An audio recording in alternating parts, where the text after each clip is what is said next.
आज हम semen analysis sperm count ये टेस्ट क्यों किया जाता है, इसके पीछे रीजंस क्या है, कौन से कंडीशंस में आपके फैमिली डॉक्टर्स ये सजेस्ट करते हैं और इसको क्या क्या प्रिकॉशंस या कि ध्यान क्या क्या रखना है ये टेस्ट करते समय, ये सब चीज़ आप आज हम ये वीडियो पे डिस्कस करने वाले हैं।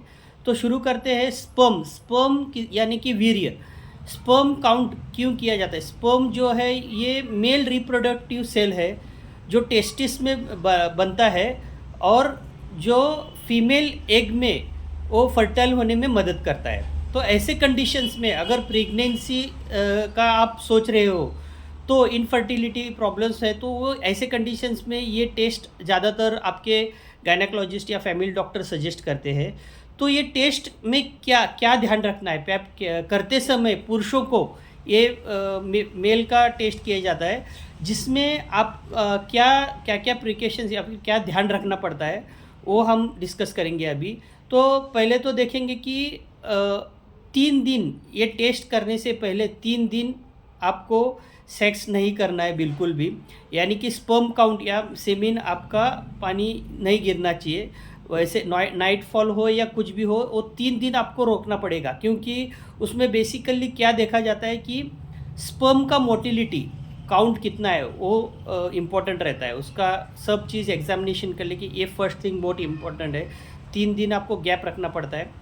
फिर सेकेंड थिंग है, ये जो टेस्ट है वो कोई भी लैब में करते समय ये ध्यान रखो कि ये टेस्ट सैंपल कलेक्शन के बाद 1 घंटे के बाद प्रोसेसिंग में लेना बहुत इम्पॉर्टेंट है, जो कि आपके क्वालिटी के ऊपर इफ़ेक्ट करता है।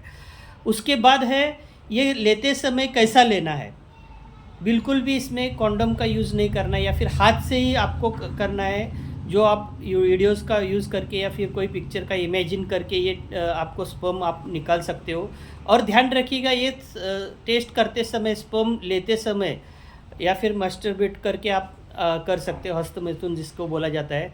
या फिर आप ये ध्यान रखो कि आप वो सेमेन लेते समय आपको बिल्कुल भी स्ट्रेस नहीं रहना है।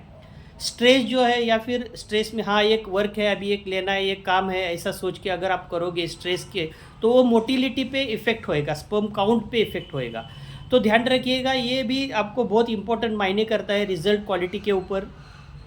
तो उसके बाद है, इसमें क्या देखा जाता है। जैसे ही आप सैंपल देते हो तो उसमें एग्जामिनेशन में लेबोरेटरी में क्या क्या टेस्ट किए जाते हैं। पहले तो देखा जाता है आपका क्वांटिटी कितना है। क्वांटिटी भी बहुत अच्छा चाहिए, क्वालिटी भी अच्छा होना चाहिए।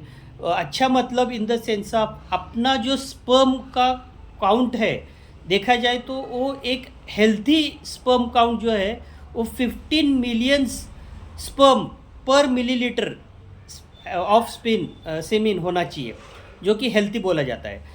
यानी कि आप देखोगे तो 70 to 150 million sperms per day आप में मेल में प्रोड्यूस होते हैं, जो कि 1500 पर सेकेंड्स बनते हैं स्पर्म्स। तो इमेजिन करो ये कितना इम्पोर्टेंट चीज़ है। तो इसमें आगे देखिए एग्जामिनेशन क्या होता है, ऐसा क्या होता है जो कि प्रेगनेंसी में एक बच्चा बेबी डेवलप होने में क्या क्या इम्पोर्टेंट रहता है। स्पर्म जो है उसमें हेड, नेक और टेल। हेड में डीएनए रहता है, मिडल में जो रहता है उसमें आपका माइटोकॉन्ड्रिया रहता है, टेल में फ्लैजिला रहता है। ये सब चीज़ देखा जाता है प्रॉपर है कि नहीं। जैसे कि फॉर एग्जांपल वो स्पर्म का जो मोटाइल रहता है वो मोटिल उसका फास्ट होना चाहिए, वो है कि नहीं, या फिर डल है, या फिर काउंट एकदम है लेकिन बहुत कम है, या फिर बिल्कुल भी नहीं है, या फिर वो एकदम स्लोली चल रहा है। ये सब माइक्रोस्कोप में देखा जाता है, उसका मोटिलिटी कितना है, वो अच्छा है या डेवलप हुआ है कि नहीं है। तो ये सब चीज़ कैलकुलेशन करके अगर इसमें आपके फैमिली डॉक्टर को ये पता चलता है कि आपका स्पर्म हेल्थी है या नहीं है, तो वो फिर अगर है तो आप फर्टिलिटी के लिए बेस्ट है। तो हमने आज ये देखा। अगर ये वीडियो आपको अच्छा लगे तो लाइक, शेयर, सब्सक्राइब करना मत भूलिएगा। Thank you.